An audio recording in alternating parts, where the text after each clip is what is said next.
welcome to Books of the Month. I'm sitting here with Dr. John Abraham, who's joining us via satellite. He is the author of Who Rules the World, God or Satan? Welcome, Dr. Abraham. How are you today? I'm very good by the grace of God, and I appreciate this interview. And I'm very much, very happy to be here. Well, welcome to Books of the Month. I'm looking forward to interviewing you. Tell us a little bit about you before getting into your actual book. Tell us a little bit about yourself. I was born in India, educated in India.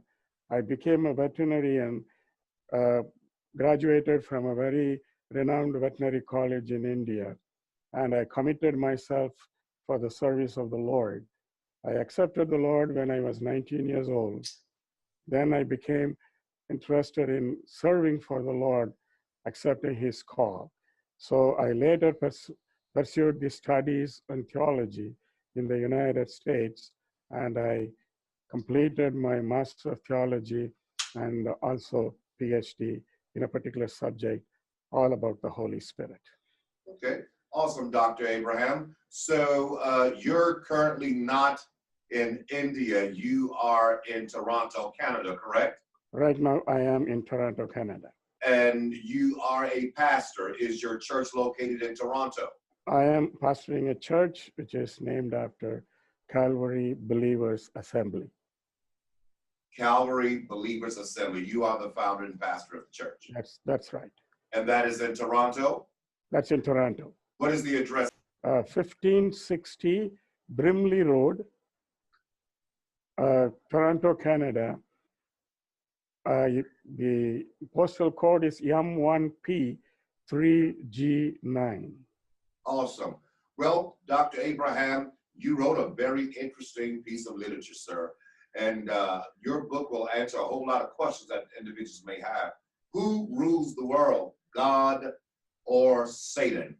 Is that a definite answer? Is that a straightforward answer? Are we supposed to respond by saying God rules it or Satan rules it? Because the Bible does say that Satan is the God of the air and the God of this age. So, Dr. Abraham, tell me, who rules the world? As far as my knowledge goes and my understanding goes, I have to say that it is not God who is ruling the world and the world systems. It is Satan who is ruling the world and mankind and the world system. God is overseeing it. Is God ruling anything? That's how even Jesus Christ has made it very clear that he is the God of this world. Exactly. That's what the scripture says. Yes, so right. Your direct answer is Satan is ruling the world. The world comprising of the mankind. I'm not including the other things besides mankind, the nature and the other lives on the face of this earth belonging to different kingdoms like animal kingdom or plant kingdom or whatever. Those are still under the control of God. Only the mankind has fallen into the hands of Satan. I understand. I understand what you're saying. So what was your inspiration for even writing this? Because many people started asking me questions. Even the celebrities put forth the questions on the TVs and radios, saying that if God is alive, if God is loving, why should all these sufferings for the mankind should happen on the face of this earth? If at all he is a loving God and a graceful God and a merciful God, why should all these things happen and why the people should suffer? In the beginning, I was not able to give them a straightforward answer. But then later on, as I studied the scriptures and meditated on it and studied every aspect of what I have to do it, I finally found out that it is not God who is ruling the mankind. The rulership of the mankind has gone from Adam after he sinned into the hands of Satan. Okay, so these things are happening because Satan you would say Satan is quote unquote in charge. That's why such things are happening. It's not actually in charge.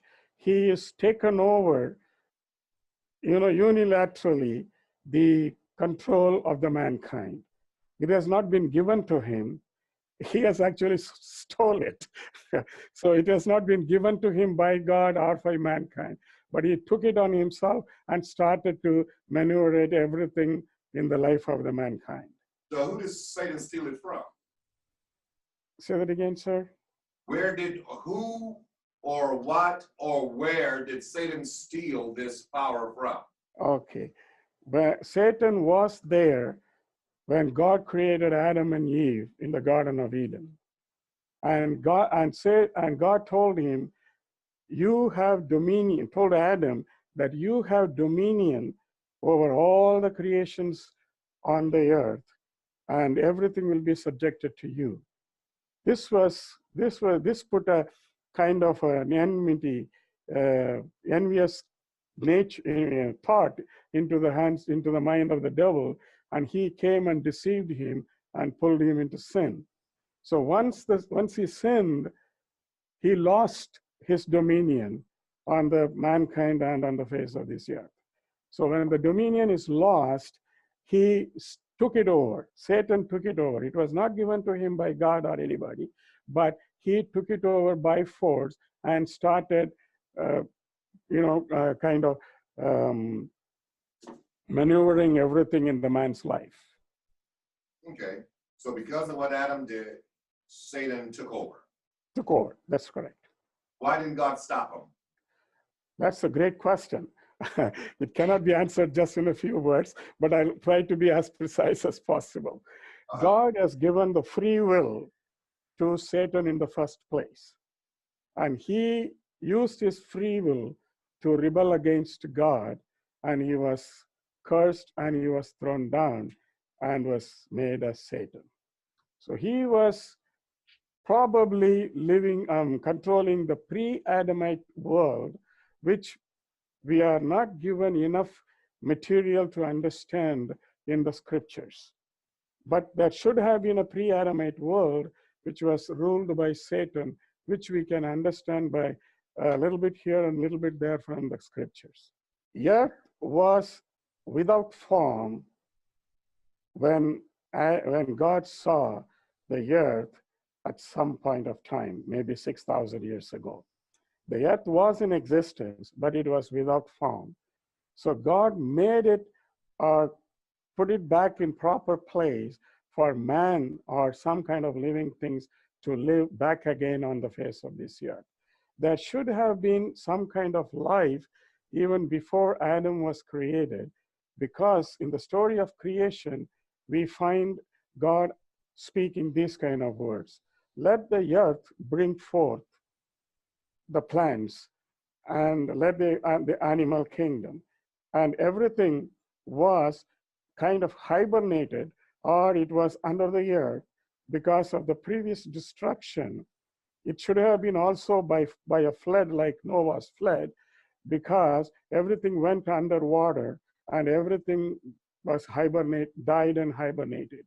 So when God said, let the earth bring forth all the living things, it came forth. So we read from different parts of the Bible, which says that he has made this world to such a disaster. Is he not that person who made this world in such a disaster? We find it in Isaiah and in Ezekiel.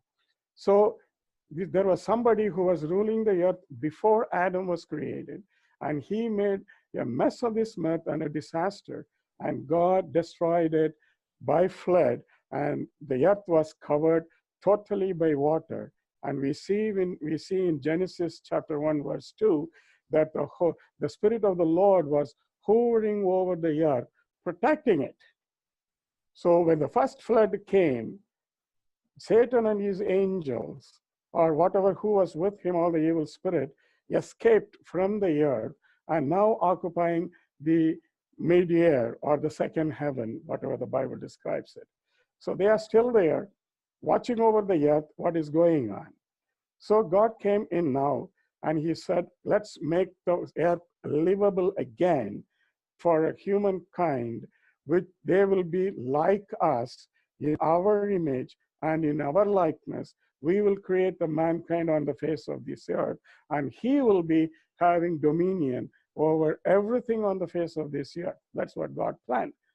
But this was a challenge to the Satan who was occupying the second heaven or the mid-air, which Jesus have authenticated it in his words, and Paul also has approved it, endorsed it in Corinthians. So what we find is Satan wanted to challenge God. Okay, you go ahead and create man on the face of this earth, which was once mine, and you threw me out, you destroyed me, you covered the earth with flood, and now you're going to create another man on the face of this earth, and you create him, and I will see what I have to do for him. So Wow. he challenged God, and he said, okay, go ahead, create a man on the face of this earth, and you see what I'm going to do to him. That is a very interesting, that's an interesting presentation, Dr. Abraham. Listen, where can we find your book, Who Rules the World, God or Satan? Where can we find this information? Or where can we find the book? Where can you find this book? Yes. Well, it's available in Amazon, Barnes & Noble, and many of the Christian bookstores. It's already put into the market. Well, thank you, Dr. John Abraham. Thank you for joining us and sharing your book with us. I bid you Godspeed in your studies, that God will take you further in your research, discovering other truths about the God, our Creator. Thank you for joining us, and to all of you that have joined us on this particular episode, don't go anywhere. We'll be right back for our next guest.